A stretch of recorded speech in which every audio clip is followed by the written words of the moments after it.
And we're in. We're into our second to last matchup for the day.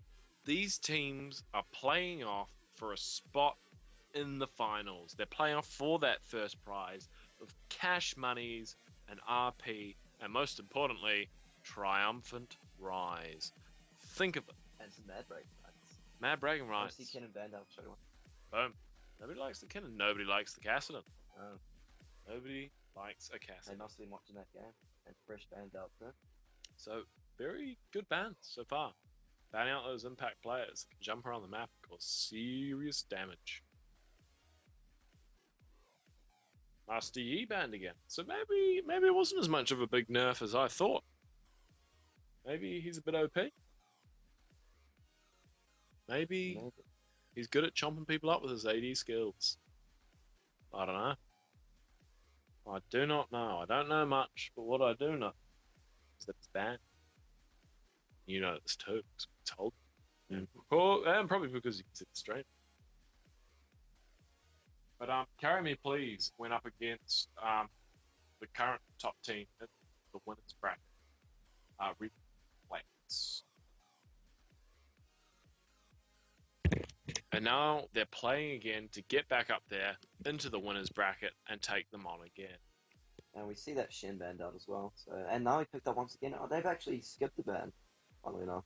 Very interesting. I wonder if that was a tactical decision or just another time. just oh god, what are we banning?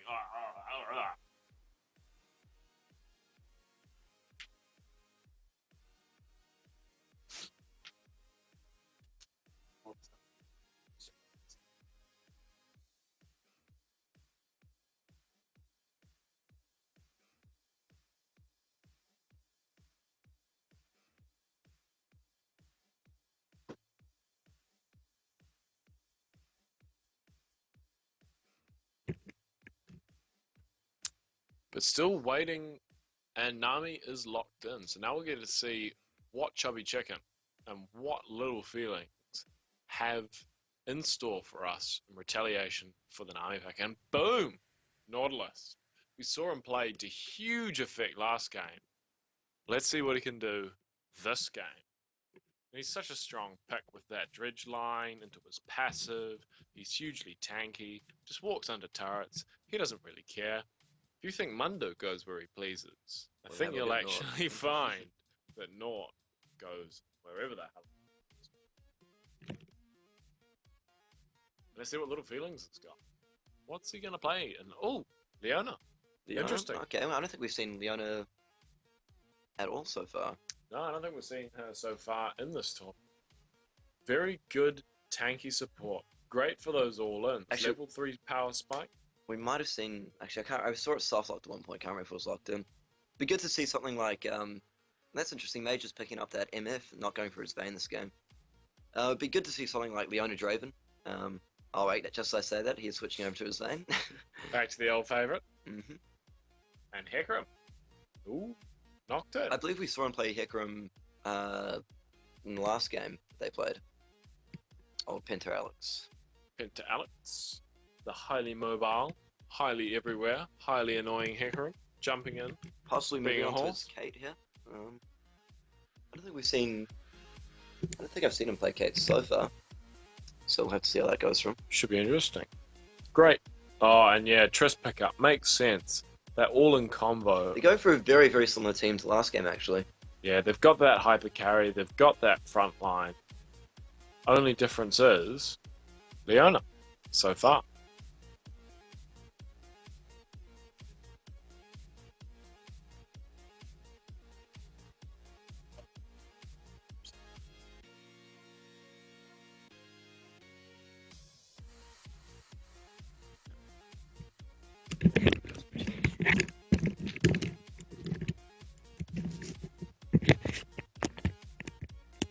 Alright, we're just working on boosting up the volume for you guys, and we see the last two picks looking to be Rise and Renekton.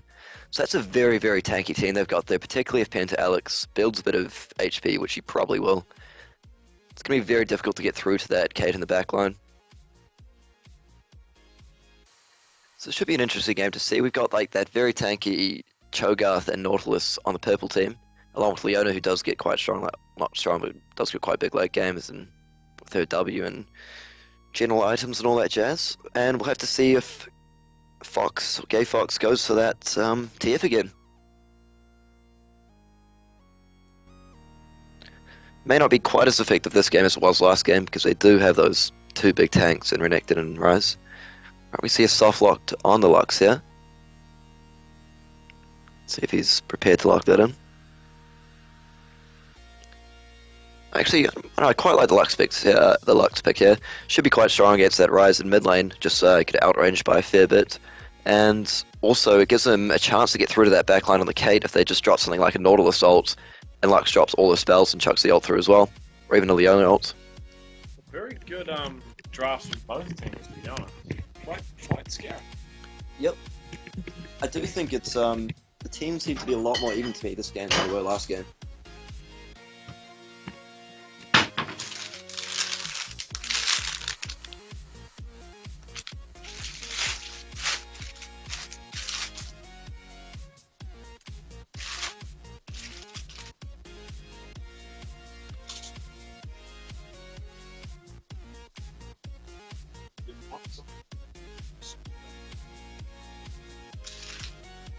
Alright, is currently busy eating his month-old prawn chips, but we'll get him back soon. This is more than a month old. This is months old. Months old, plural. Sitting in the fridge.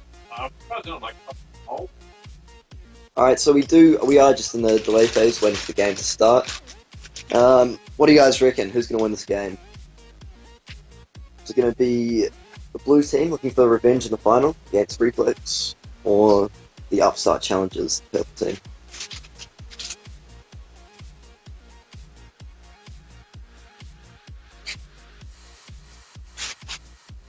I'm looking forward to seeing how Rise actually deals with that Lux in the mid lane, because it may require a bit of skill to just get around those skill shots and get in range to farm.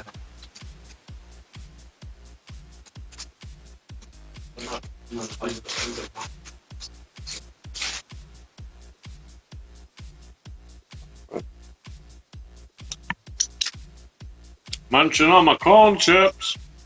Very, very tasty.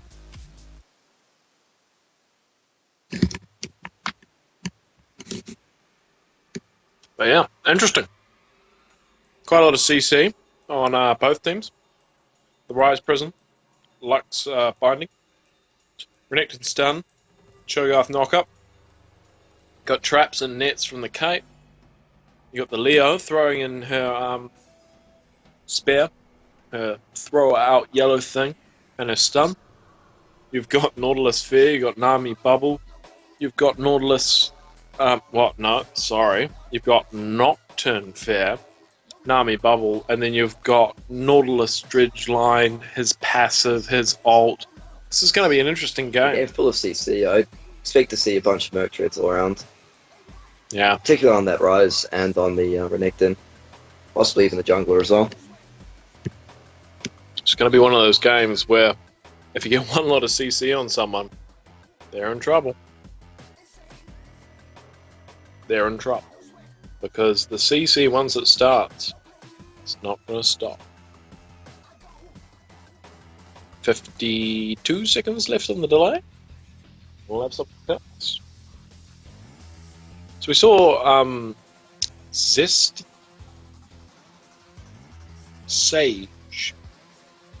Was he playing Cho'Gath last game? He was actually playing Cho'Gath. Did a very good job of it as well, I felt. Just tanked up, did what he had to do.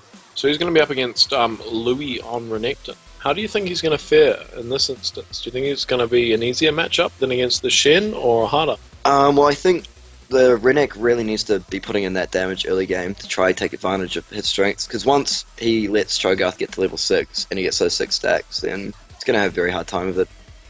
Like, if he goes, particularly if he goes a similar build again, goes that sort of catalyst. I mean, even if he did something like build as an early Glacial Shroud, which I have seen. I've seen a few Cho'Gaths in the past go build something like Glacial Shroud, a couple of Doran's Rings straight into a Frozen Heart. But even if he goes his other build, Rite of Ages into Frozen Heart, if he gets that by about sort of 23, 25 minutes or so, there's not going to be a whole lot Renek's going to be able to do to him. Yeah. But conversely, I mean, if the Renek does what he needs to do and drops that early burst, drops that early damage, then Cho'Gath is gonna there's gonna be pressure on him to land those ruptures. He's not gonna have much room for error. Whereas against that Shen, like if he misses a few spells here and there, it's no big deal. What's the Shen gonna do? Just throw a Wolf Blade at him. But against the big angry crocodile, it becomes a lot harder. He might eat you. Indeed. Might swallow you up whole. Nom nom nom. Nom nom nom. We actually see that Cho'Gath is once again rocking the Loch Ness skin, which you could kind of construe as a crocodile. It's aquatic at least. But what I've never really understand is Renekton's crocodile. So you assume it's to do with the Nile. Because he's like a brother of the sands, but okay, you do. I assume you get crocodiles in Egypt and the Nile, but I don't know. I don't really buy it. What's that supposed to be? A big dog? Well, like Anubis, you know, Oh, dog-headed god. Yeah. I think that's Anubis. You don't really see that many sort of crocodiles that walk around on two legs either. Nah, A little bit unusual. a little unusual. But like, if you think crocodile, you don't immediately think sand. No, not really. You think it's what? You think swamps, Yeah. or like a crocodile eating a gazelle or something. Yeah, I do have to say, like, I do find it hard to differentiate between crocodiles and alligators. What does Australia have?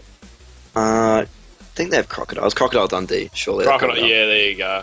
Well, there was So, a Hollywood movie. but I'm That pretty is sure. I was going to say that first. When you think of crocodiles, I think of Australia.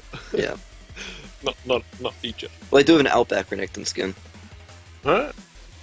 It's kind of Legit. Australia based. And we're in gang.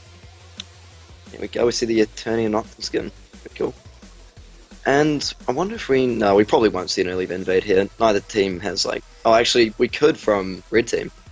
I'd love to see. Yeah, in fact- I'd in love fact, to see a level 1 invade. To be honest, I'd definitely be invading if I was Red Team. They've got their Dredge line. They've got the Cho'Gath with possibly the Stun Leona. And yep, thanks for the comments, guys. Do a couple of shout outs. Definitely a shout out to Dodo Bro.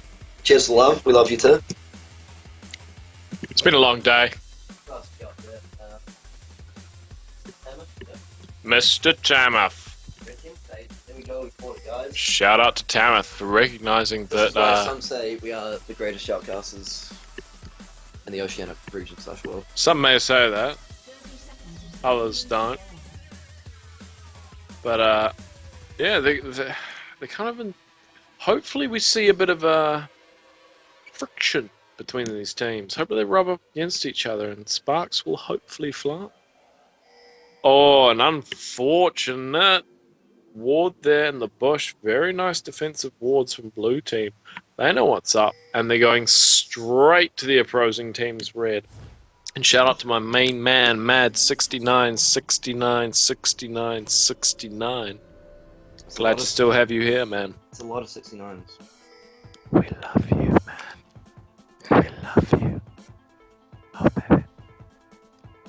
But yeah, if you want to send a Snapchat to good old Ropefire, Yeah, we'll put my Snapchat in chat. we'll there. put the Snapchat in the chat so you can Snapchat the man. AMAC.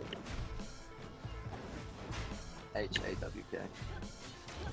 K-Mac Hawk. Okay. Yeah. He's like a hawk. After Chicago Blackhawks, best hockey team in the world. And we see Nautilus picking up that red actually, so they did go for the invade and steal it, but Octon's actually gone for counter invade, stolen his red, so Yeah, not too much going on there. net. It's nothing much. And we see not possibly going for the early gank on. Oh no, he's just going to secure it blue. Head down to his blue. Get that level 3. Nocturne's really a hero who some people really do prefer to kind some people do like to just farm away as Noct. Maybe get him one gank with the flash, try get that first blood, try put some early pressure on. But a lot of people do like waiting to 6. And Get that. Oh! Lux. That could be. Oh no, the Rise actually leveled up, but. Oh! The first blood. Very nice. Well done. Indeed. Probably last tick of Ignite. Yeah, I feel that Lux build may have ruined up a bit of AP there, because she did a lot of damage with just those 2 spells. Yeah, and anytime I try to do that, Ignite level 2 does absolutely nothing, and just I thought the Rise was going to be saved by leveling up, but apparently not. And yep, feel free to Snapchat me. I'm serious. I love going through my snaps. And So. boom, bot goes down as well. Very nice gank from that Nautilus, getting that CC on that Kate. She didn't have the escapes, and down she goes. So 2-0 to the purple team. And that's such a strong lane as well to just go all in. And you've got the Leona and the Trist. Leona's passive, that Sunlight, just means that Trist attacks and abilities just doing extra damage. And of course, you just have Rocket Jump and an Explosive Shot plus Leona Stun. So.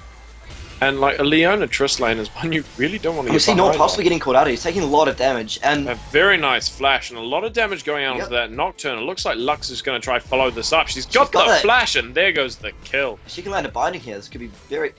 I don't know. But Lux doing a lot of good work for a team here. And 3-0 already. We see that gold gap pushing out to 1.3k. That is going to be extremely painful for that Rise. It's already a tough lane for him, and now that Lux has got the double buff. She can just tap away. Oh, wow! Huge amount of damage from that AoE into that tapping and activating with that basic attack. What a huge amount of burst. Did not see that coming. Crazy stuff. I mean, I'd like to see how much AP that Lux has actually at this point of the game, because she was doing a ton of damage. Can we see Lux's AP, Mr. Stream Engineer? And huge amount of burst going out. The Leona going all in, but getting caught up by the bubble, and a lot of damage going down from that Caitlyn. But that Trist is poking away at that Nami. But Caitlyn's taking the great opportunity to get some damage onto the opposing AD. The Nautilus heading up there. That Renekton could be in a lot of trouble here. Oh, misses the line and getting a lot of good damage out onto that Cho'Gath. Very close to death, but the passive of the Naught going down and the double buff just punishing him. A very nice flash silence into Dredge line. Lovely. Very, very nice. And Sestysage living on the edge there, got very close to dropping, but that Nautilus just came in and saved the day. And Lux is running 51 AP with just a Doran, so you get 15 from the Dorans, and she's gonna... Wow, level 6 versus level 4, and boom, the combo melts him. And I knew this was gonna be a tough lane for Rise, but I didn't expect it to go that badly. I guess this is the difference. Unfortunately, Carrie has been sitting out of the game for a while, waiting for this at the end of the losers bracket. And Sestysage has had a great opportunity to kind of practice up, get in the zone. And, you know, Carrie, you know, is kind of warming up in this game because they haven't played for a while. Yet, Sestysage has come out so strong and so fierce in this game. 0 for 6 within 6 minutes? A kill a minute, great to see, and a huge gold difference already opening up. And Lux is just having great time pushing that Rise back out of the lane, putting the punishment in. Yeah, because that Rise is falling behind, and he's going to find it very, very hard to catch up against Lux. Because he needs... Oh, very nice pull onto the Kate there, counteracting the effect of that bubble. And that's got to be scary as a Kate Nami, with the other team getting ahead in the lane, and you know that's a big all-in combo.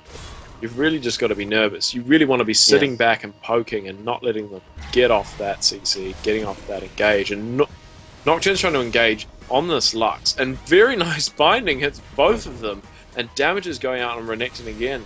They've been very, very good on keeping the map control, keeping those ganks going.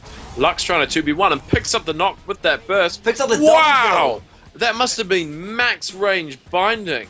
Really putting in works on this Lux here. This Lux is just... Yeah, shout out to Gayfox on the Lux there, just completely storming him. I believe he was a tier from last game as well, wasn't he? Yeah. Doing really, really well. Just putting in work. Just amazing. Going long ways to getting prestigious back-to-back double Rock Player of the Game award. I don't think... Has anybody got that so far? Yes, the guy who played... I can't remember who it was. He's my main man. He played Shamrock Malphite, I think. Shamrock Malphite. I see where you got Player of the Game award. Right up your alley.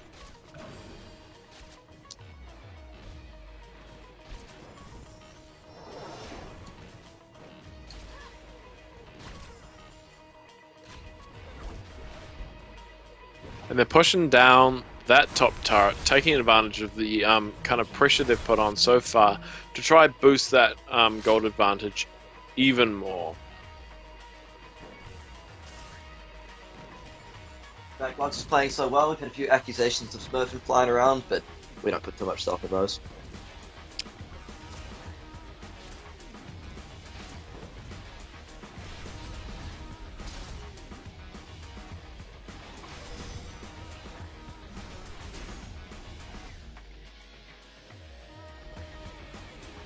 Oh, yep. And we've had someone mentioning that they're keen to see some Australian teams play. We will start hosting, OCG, sorry, is going to start hosting some scrims between New Zealand, some of the top New Zealand, top Australian teams soon. That's all in the works, so just stay tuned. Like us on Facebook, we put all our updates on there. And that's definitely something we're looking at. And actually, next Wednesday at 10 p.m., we have one of the top 8 teams from the recent Oceania qualifier for PAX and for the wildcard entry. Is going to be playing off against one of the best teams in New Zealand, VGN. So next Wednesday, 10 p.m. on the Oceanic Gaming screen, there's going to be some pretty intense games between those two. So make sure you tune in and see how some of the best teams in Australia and New Zealand play. And boom, Lux melts that rise. Very dominant so far. But yeah, if you're interested in the Australia-New Zealand rivalry, tune in next Wednesday and you'll see it all go down. And the Nautilus ult going out on the Nami, she's just going to get picked off here, and the CC is just proving too much to handle. And we see Luxie has picked up that needlessly large rod, so that rise just in for a world of hurt. A world of hurt. How do you actually come back from this situation when you've got a godlike Lux in your lane just absolutely melting? Your jungler tries to come and help, he just gets killed as well. I actually generally don't know what Rise is going to do here. Like, I mean, the one thing I can think of is they could try swap up the lane, send Rise bot, and the AD carry and support mid. But even then, I think they've just lost that bot turret, so it's not going to be all that easy for them. No, and you've got to be worried, like, if that Lux lands a combo on your AD, they're gone. They're gone indeed.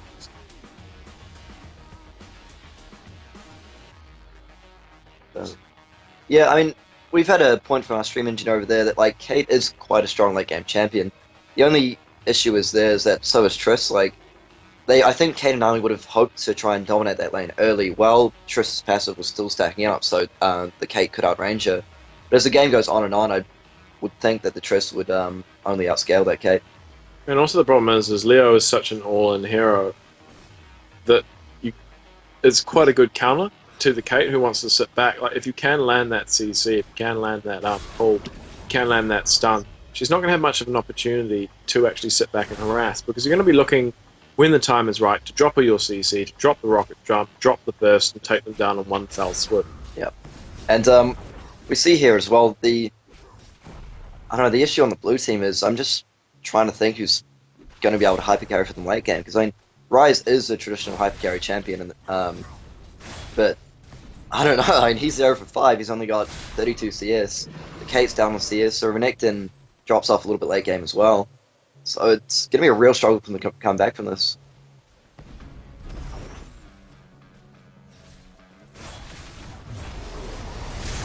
And here's a lovely knockout. They're getting up onto this Cho, and this could be the first kill for the blue team. Oh, nice rupture. Oh, but very nice rupture, and he should be able to disengage that, and boom! Gay Fox becoming legendary. Very nice. He's got an 11-minute death cap finish Codex boots. 11 minutes. That's just absolutely insane. And Nort's walking in, looking to engage, and Cho is getting very low. He might go down here. He will go down here. Eventually. Are they going to turn on this Nort and try to pick it up? And wow, Gay Fox roams down bot, picks up the kill, kills the Nami.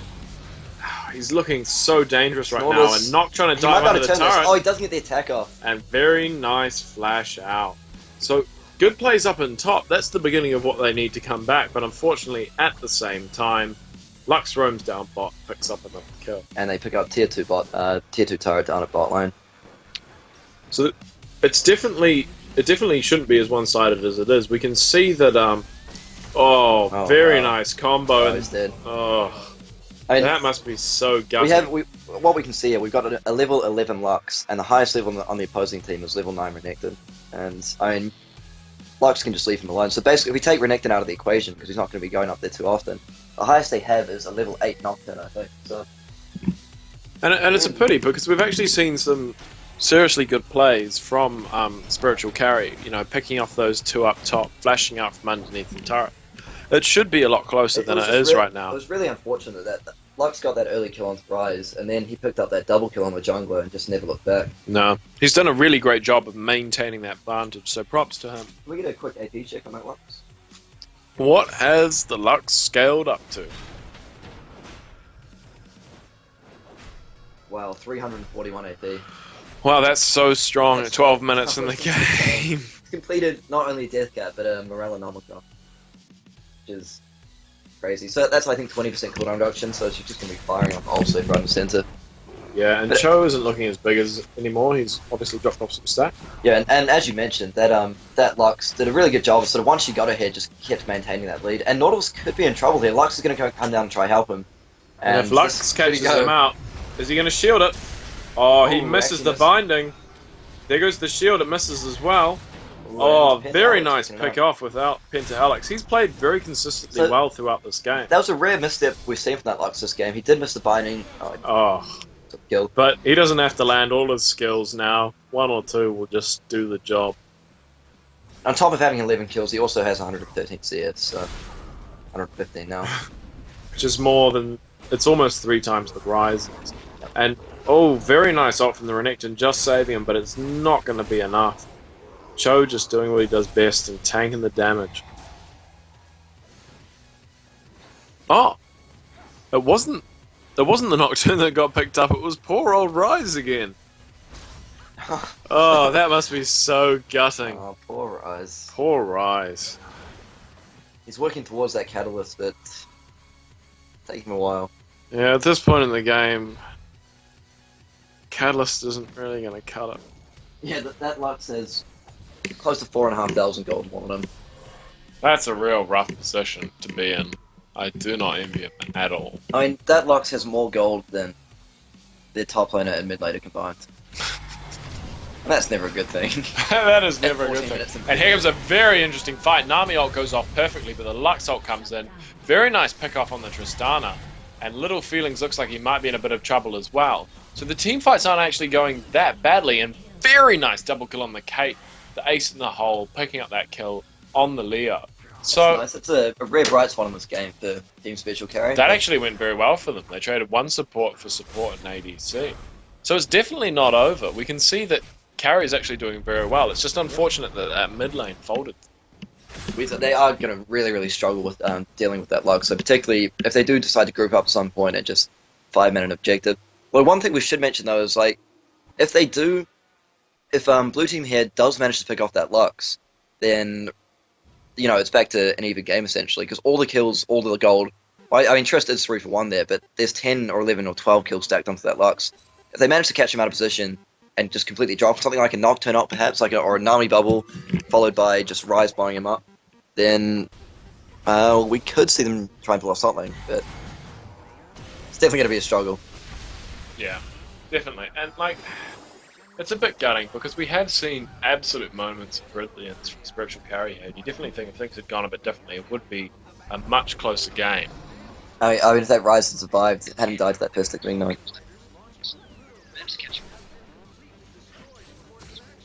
So yeah, not too sure what blue team's looking to do here. I suppose all they can do is try and turtle and hope for the best. Yeah, and we saw, you know, Nocturne just before trying to get onto that Lux, just getting out, burning that Ignite. Yeah, because I mean, Lux is, for all the damage, she is still a total glass cannon. She's on half HP here. And the reality is that she can miss a lot of her damage. She misses the binding. They just absolutely dropped that Kate. Yeah, and that is the problem. Like, Lux is very reliant on hitting her spells, and she seems to be hitting most of them. And that was just, I think that was just either a bind. It was only one of her spells plus ult plus the Nautilus ult there, and that just killed her through barrier. Yeah, so much burst.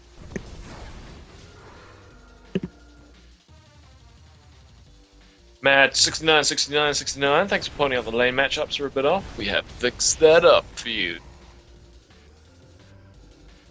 Yep, and we see that Rise has finished off his catalyst. So you know, what I like to see, what I like seeing here from the blue team is they obviously haven't given up. You know, they're still playing. They're not just sort of trolling around or anything, which is always good.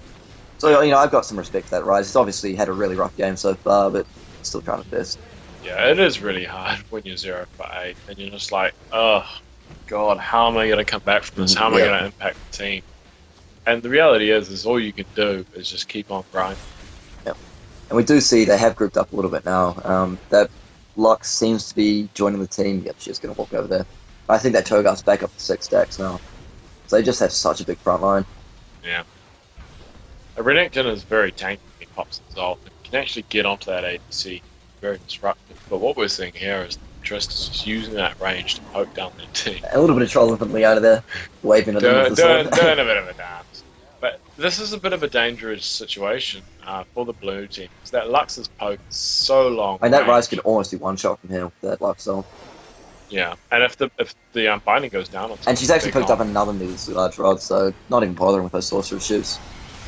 And nice Leona ult there. And Lux ult actually only hitting one member of that team, but that's just enough really to take down Renekton. Yeah. And it's